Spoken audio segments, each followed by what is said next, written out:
The Hare and the Hedgehog.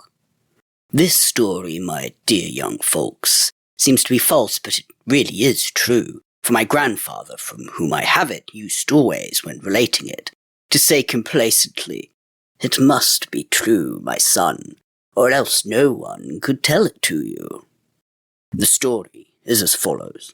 One Sunday morning about harvest time, just as the buckwheat was in bloom, the sun was shining brightly in heaven, the east wind was blowing warmly over the stubble fields, the larks were singing in the air, the bees buzzing among the buckwheat, the people were all going in their Sunday clothes to church, and all creatures were happy, and the hedgehog was happy too.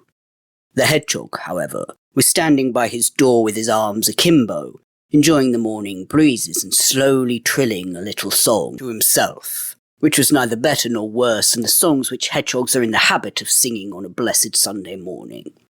Whilst he was thus singing half aloud to himself, it suddenly occurred to him that while his wife was washing and drying the children, he might very well take a walk into the field and see how his turnips were going on. The turnips were, in fact, close beside his house, and he and his family were accustomed to eat them, for which reason he looked upon them as his own. No sooner said than done. The hedgehog shut the house door behind him and took the path to the field. He had not gone very far from home, and was just turning round the sloe bush which stands there outside the field, to go up into the turnip field, when he observed the hare who had gone out on business of the same kind, namely, to visit his cabbages. When the hedgehog caught sight of the hare, he bade him a friendly good morning, but the hare, who was in his own way a distinguished gentleman and frightfully haughty, did not return the hedgehog's greeting, but said to him, assuming at the same time a very contemptuous manner, "How do you happen to be running about here in the field so early in the morning?" "I am taking a walk," said the hedgehog. "A walk," said the hare with a smile. "It seems to me that you might use your legs for a better purpose." This answer made the hedgehog furiously angry, for he can bear anything but an attack on his legs, just because they are crooked by nature. So now the hedgehog said to the hare, "You seem to imagine that you could do more with your legs than I with mine." "That is just what I do think," said the hare. "That can be put to the test," said the hedgehog. "I wager that if we run a race, I will outstrip you." "That is ridiculous, you with your short legs," said the hare. "But for my part, I am willing if you have such a monstrous fancy for it. What shall we wager?" "A golden louis d'or and a bottle of brandy," said the hedgehog. "Done," said the hare. "Shake hands on it, and then we may as well come off at once." "Nay," said the hedgehog, "there is no such great hurry. I am still fasting. I will go home first and have a little breakfast. In half an hour I will be back again at this place." Hereupon the hedgehog departed, for the hare was quite satisfied with this. On his way, the hedgehog thought to himself, "The hare relies on his long legs, but I will contrive to get the better of him. He may be a great man, but he is a very silly fellow, and he shall pay for what he has said." So, when the hedgehog reached home, he said to his wife, "Wife, dress thyself quickly, thou must go out in the field with me." "What is going on then?" said his wife. "I have made a wager with the hare for a gold louis d'or and a bottle of brandy. I am to run a race with him, and thou must be present."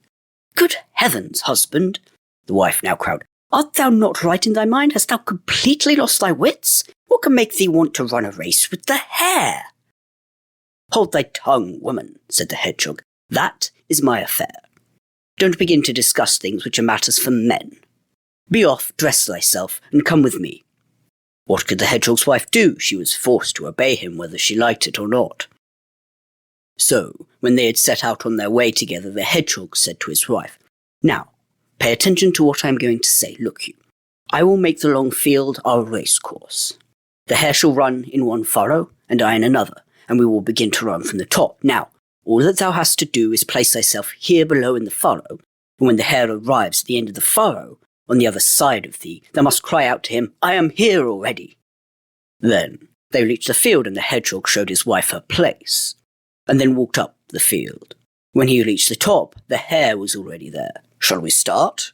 said the hare. "Certainly," said the hedgehog. "Then both at once."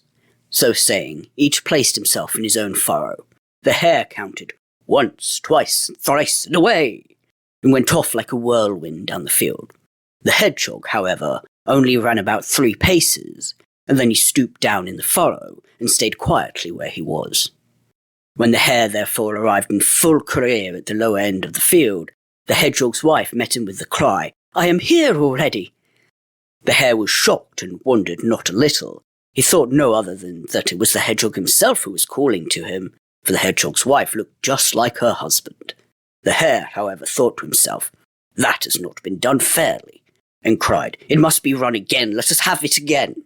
And once more he went off like the wind in a storm, so that he seemed to fly.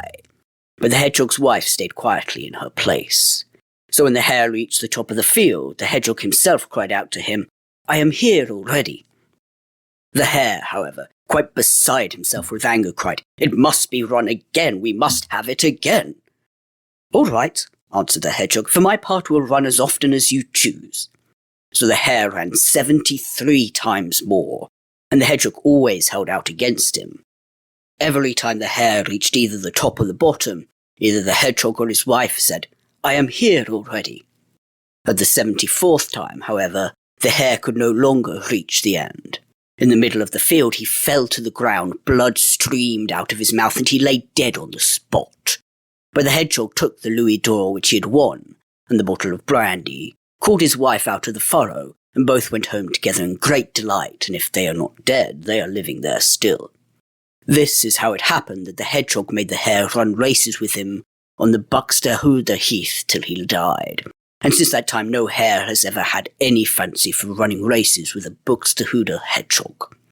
The moral of this story, however, is firstly that no one, however great he may be, should permit himself to jest at anyone beneath him, even if he be only a hedgehog.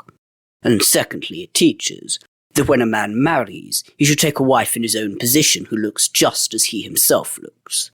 So whosoever is a hedgehog, let him see to it that his wife is a hedgehog also, and so forth.